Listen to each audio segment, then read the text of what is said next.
विक्रांत गुप्ता की दो semifinalist teams का टी20 वर्ल्ड कप 2026 के अंदर मैच होता है अफगानिस्तान वर्सेस न्यूजीलैंड। और उनके मुताबिक अफगानिस्तान इसलिए डोमिनेट करेगी कि 2024 के अंदर जो टी20 वर्ल्ड कप हुआ था, आपको याद होगा, न्यूजीलैंड को वन साइडेड अफगानिस्तान ने मारा था यूएस के अंदर। 75 के ऊपर पूरी टीम को बुक कर दिया था। और विक्रांत गुप्ता के मुताबिक एक ही ग्रुप से 3 टीमें सेमीफाइनल में जाएंगी, जिसमें न्यूजीलैंड और अफगानिस्तान दोनों होंगी। लेकिन हर दफ़ा तो फ्लूक चलता नहीं है, वहाँ की कंडीशंस डिफरेंट थी। आज आपने देखा चेन्नई के अंदर मैच हुआ। नॉर्मली ये कहा जाता है कि भाई हिंदुस्तान के अंदर बैटिंग ट्रैक्स हैं ये वो, लेकिन शुरू में जिस तरीके से गुरबाज फंसे और उनके साथ इब्राहिम ज़ादरान, लग नहीं रहा था कि टी20 क्रिकेट हो रही है। मतलब आई थिंक 3.5 ओवर के अंदर उनके 15-16 रन थे और उसके बाद फिर गुरबाज ने चार्ज करना शुरू किया। लेकिन इंटरेस्टिंग ये है कि 2024 का जो वर्ल्ड कप हुआ था उसमें और आज के मैच में एक बड़ा इंपॉर्टेंट डिफरेंस था। और वो ये था कि उस मैच के अंदर करीम जन्नत खेले थे अफगानिस्तान की जानिब से। और उसके अंदर उनका कंट्रीब्यूशन ये था कि उन्होंने एक बॉल के ऊपर 1 रन बनाया था, वो भी नॉट आउट। तो वो जो सारी गेम थी वो उस नॉट आउट की वजह से न्यूजीलैंड के ऊपर प्रेशर ही इतना था कि एक बड़ा प्लेयर जब आपको पता है कि वो खेल रहा होता है तो उसका एक ऑरा होता है। अगली टीम देखती है कि भाई उसकी फील्ड के अंदर प्रेजेंस है, कंफ्यूज हो जाते हैं। कैन विलियमसन उस वक्त कप्तान थे और फिन एलन जो है उस वक्त भी पहली बॉल पे आउट हो गए थे। बाय द वे, फजल हक फारूकी की 4 विकेटें थी, 4 राशिद खान की थी और 2 मोहम्मद नबी की थी। लेकिन आज जो है सबका फेंटा प्रोग्राम। उन्होंने कहा कि भाईजान आओ, न्यूजीलैंड के पास आपको पता है बैटिंग के अंदर ठीक ठाक उनकी बड़ी डीप तक जाती है, 60वें 90वें नंबर तक उनकी बैटिंग है। सेंटनर जब आया था उसके बाद नीशम भी खड़ा था और नीचे उनके बॉलर हेनरी वगैरह भी छिके छुके मार लेते हैं। बहरहाल अगर पहली बैटिंग की बात की जाए तो जैसे मैंने कहा कि बड़ा स्लो स्टार्ट था। इब्राहिम ज़ादरान तो थोड़े एंकर प्लेयर हैं और अफगानिस्तान जो है थोड़ी सी मॉडर्न डे क्रिकेट खेलती है टी20 के एस्पेक्ट में। तो मुझे नहीं समझ आती कि इब्राहिम ज़ादरान क्या मतलब टी20 के अंदर पावर प्ले के अंदर उनको यूटिलाइज़ करना चाहिए या नहीं। ऑब्वियसली आज एक इंपॉर्टेंट नॉक गुलबदीन ने खेली, वैसे मैंने उसको बड़े लंबे टाइम से कोई बड़ी नॉक खेलते हुए देखा नहीं था। बहरहाल गुरबाज जो है 22 बॉलों पे 27 रन, ऑब्वियसली मतलब आप पावर प्ले की 22 बॉलें विच मीन्स के 3.4 ओवर्स आप लेते हो और वहाँ पे आप सिर्फ 27 रन लेते हो जहाँ पे 2 चौके 1 छक्का है।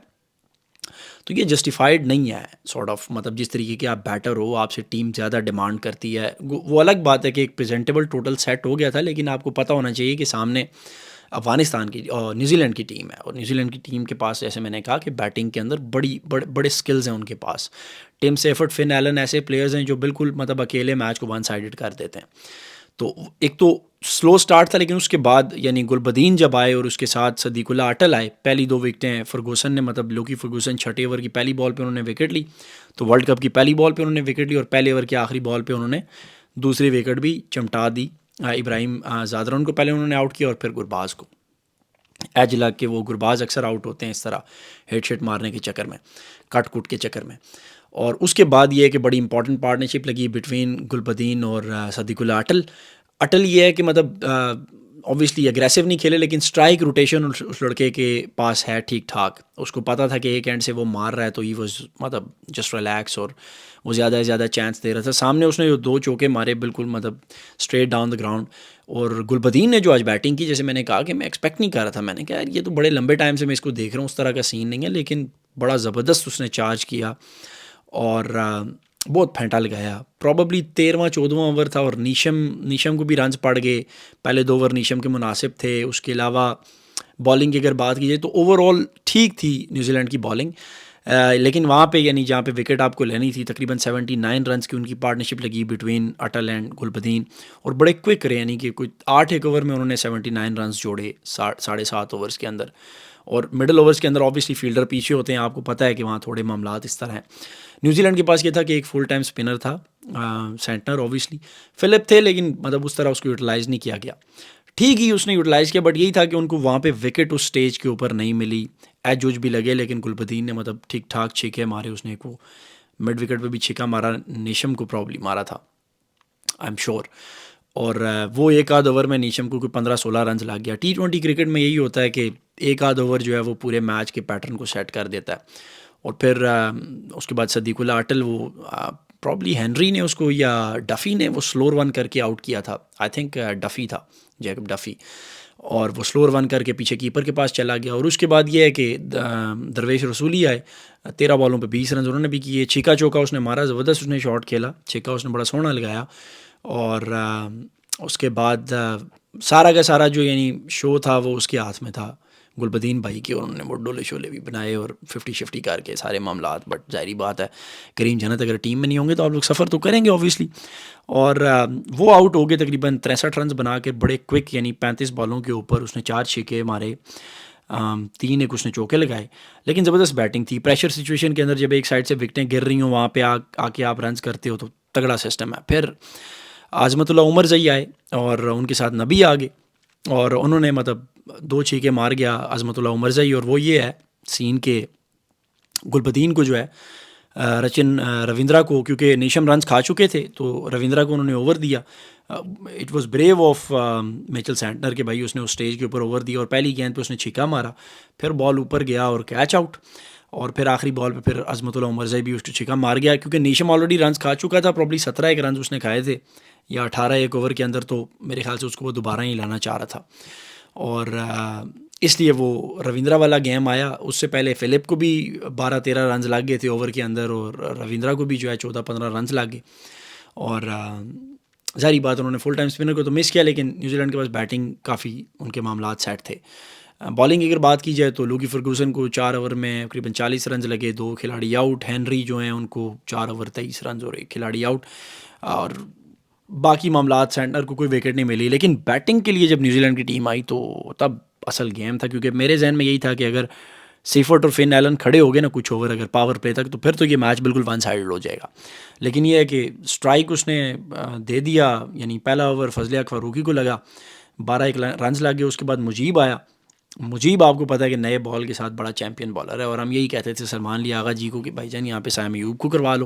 वो अलग बात है कि वो श्रीलंका की कंडीशन है जो ज़्यादा स्पिन फ्रेंडली कंडीशन हैं, और उसने पहले ही ओवर में 2 खिलाड़ी आउट कर दिए। पहले उसने बोल्ड मार दिया एलन को, फिन एलन तो खैर वो जैसे मैंने कहा US के अंदर भी वो 0 पे आउट हो गया था। आज फिर जिगर जो है एक आध बनाया मेरे ख्याल से, और हाँ एक बनाया और उसके बाद आउट हो गया अगली बॉल पे। जिगर की स्टोरी है। उसके बाद अगली बॉल पे वो रविंद्रा को जो बॉल किया मुजीब ने, यार मतलब बच्चे को समझ ही नहीं आई। उसने कहा ये किधर से अंदर आया बॉल, लेकिन तब तक काम हो चुका था। और 14 के ऊपर 2 खिलाड़ी आउट, तो फिर प्रेशर तो आएगा। फिर उसके बाद फ़िलिप आया, और फिर सीफर्ट का मेरे जहन में यही था कि अगर सीफर्ट खड़ा रहा, ये ऐसा प्लेयर है जो 2-3 ओवर के अंदर पूरी गेम के डायमेंशंस को बदल देता, और वैसा ही युवा आपने देखा। लंबे लंबे छक्के उसने लगाए, और वो एक उसके साथ ऑब्वियसली मतलब राशिद खान का वेलकम किया। फ़िलिप ने तकरीबन 13 रन उसको लग गए पहले ओवर में, छिका चौका उसने मारा। और राशिद खान उसके बाद जब उसने उसकी विकेट ली अगले ओवर में, तो गालियाँ शालियाँ भी लड़के ने एक आध गाली दी, या खैर आप समझ जाएंगे कौन सी, क्योंकि वो उसके एक्सप्रेशन से पता लग गया था। और उसको उसने कहा कि चल उस्ताद तू तो निकल।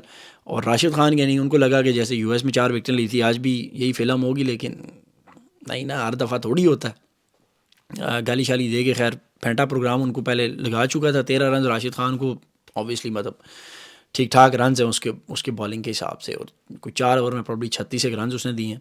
और कप्तान था, गुस्से में भी था। पहले वो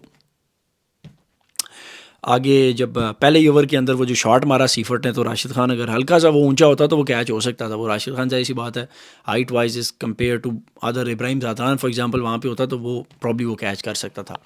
और उसके बाद फिर चैपमैन आ गया। चैपमैन ये है कि उसने अच्छा चिप किया, साथ सीफर्ट लगा रहा, 50 भी उसने कर ली हुई, 65 एक रन उसने बनाए। और उसके बाद सीफर्ट भाई भी आउट हो गए। लेकिन यह है कि चैपमैन दूसरे एंड से लगा हुआ था, तो हमें था कि भाई अब मैच जो है बिल्कुल वन साइडेड हो जाएगा। एक इंटरेस्टिंग चीज़ ये कि प्रॉब्ली वो 13वां या 14वां ओवर था जहाँ पे एक तो नबी को रन्स लगे और फिर मुजीब को रन्स लग गए। नबी को लगा कोई प्रॉब्ली 18 रन एक ओवर के अंदर, 2 छक्के गो के सीफर्ट को उसने आउट किया, 2 छक्के और 1 चौका। फुल टॉस बॉलें जो है ना ये ठीक ठाक हुई हैं अफगानिस्तान की जानिब से। पहले नबी ने की, फिर मुजीब ने ही बाद में आगे फुल टॉस की, और फिर उनका वो जो फास्ट बॉलर है ज़िया, उसने भी फास्ट बॉलिंग में 2-1 फुल टॉसें करा दी। ज़ाहिरी बात वो चैपमैन को भी उसने दी, मुजीब ने उसको छिका। ज़ाहिरी बात है भाई आप इंटरनेशनल लेवल पे फुल टॉस बॉल दोगे तो आगे फिर वो तो पपी नहीं करेगा ना, आपको छिका ही मारेगा। तो ये थोड़ा था कि बॉलिंग के अंदर, यानी आपको पता है कि आपने टाइट लेंथ के ऊपर बॉलिंग करनी है, और मतलब अफगानिस्तान आपको पता है अपने स्पिन अटैक के ऊपर बड़ा रिलाई करती है। आज उनके पास 2 ही स्पिनर थे, फजले हक फारूकी था, ज़िया था, अज़मतुल्लाह उमर जई था, और उसको खैर बाद में आके मिचेल शिचल ने ठीक ठाक फेंटा है, लेकिन ओवरऑल देखा जाए तो वो अपनी स्पिन बॉलिंग पर रिलाय करते हैं। और आज जारी बात है वो सिर्फ 2 स्पिनर्स के साथ है, तो उसके लिए काफ़ी डिफिकल्ट हो रहा था। और फजल फ़ारूकी जो उनका स्ट्राइक बॉलर था, उसको 2 ओवर में 25 रन लाग गए। तो फिर ज़ाहिर बात है राशिद खान भाई ने कहा कि यार इसको ला के मज़ीद जलालत तो नहीं करनी ना, किसी और को लेके आते हैं। वो ज़िया को लेके आए तो उस तरह उसकी एक्सपीरियंस तो नहीं है, लेकिन अच्छी बात यह है कि ज़िया वाहिद बंदा है जो अभी थोड़े से ही मैच खेला और वो 27 साल का, वरना अफगानिस्तान में मतलब जब तक आप 70-80 मैच ना खेलो आप 27 साल के नहीं होते। मिनिमम थ्रेश होल्ड ये है। ज़्यादा तो जैसे राशिद खान 100+ खेल चुका है प्रॉब्ली, तो वो भी अभी 27-28 के ही है मेरे ख्याल से। तो ये मुझे अच्छा लगा कि वहाँ पे मतलब ये है कि ज़िया जो है वो 27 साल के, आप पता नहीं वो बेचारे के साथ ज़्यादती क्यों हुई है, पीछे करना चाहिए मेरे ख्याल है एज वगैरह को, लेकिन उसको भी 33 रन लाग गए।